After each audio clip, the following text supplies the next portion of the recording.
السلام عليكم ورحمة الله، حياكم الله جميعا. كيف الحال؟ كلشي مزيان؟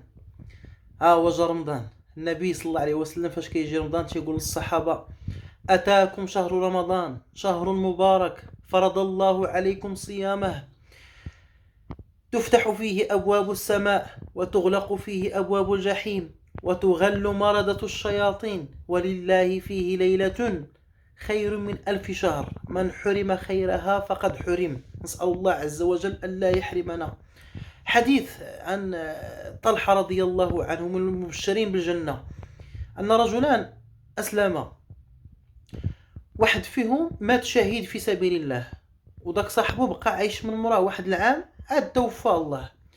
شافهم طلحة رضي الله عنه بجوجهم، شافهم في المنام أنهم دابا بالجنة، وينادي مؤذن أنه داك اللي مات من مراه بعام عاد هذا هو الأول دخل الجنة، عاد دخل داك الآخر اللي مات شهيد. واستغرب في المنام هذا، صبح الصباح تيقولها للناس، يحدث بها الناس وكذا. فوصل الامر الى النبي صلى الله عليه وسلم ان راه طلحه شاف هذاك الجوج مشاو ماتوا، ان هذاك اللي مات في سبيل الله بقى من موراه هذاك دخل هو الاول، هذاك اللي من موراه مات بعام. ويقول لهم النبي صلى الله عليه وسلم: ومما تعجبون؟ زعما ما العجب في هذا الامر؟ اوليس قد عاش بعده عام وادرك رمضان وصلى وسجد كذا وكذا؟ فقال النبي صلى الله عليه وسلم: اسمع، والله إن منزلته ما بين السماء والأرض، أو كما قال صلى الله عليه وسلم. هذا الأمر الشباب راه مهم جدا، أن الله عز وجل وفقنا أننا ندركوا رمضان ونعيشوا حتى رمضان. ماشي سهلة، والله ما سهلة.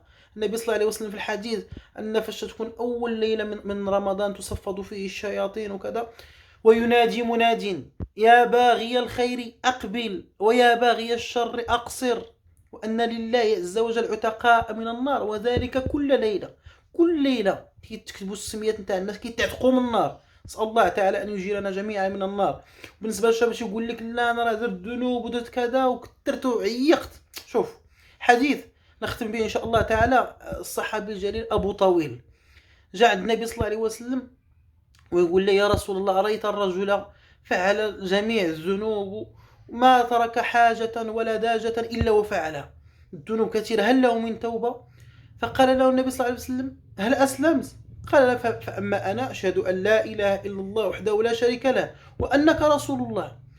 قال: إذا تفعل الخيرات وتترك السيئات، فيبدل الله عز وجل كل ديك السيئات اللي درتي في حياتك كلها يبدلها لك حسنات. ويقول لي: يا رسول الله، وغدراتي وفجراتي؟ قال النبي صلى الله عليه وسلم: وغدراتك وفجراتك. فالرجل سبحان الله العظيم بقى غادي يقول: الله اكبر الله اكبر حتى توارى. شوف هذا الدين الجميل. ما دمت انك ترجع منيب الى الله عز وجل، تتوب وكتقبل الله عز وجل بقلب صادق، والله الذي لا رب سوى اي حاجه درتيها يغفر لك الله عز وجل.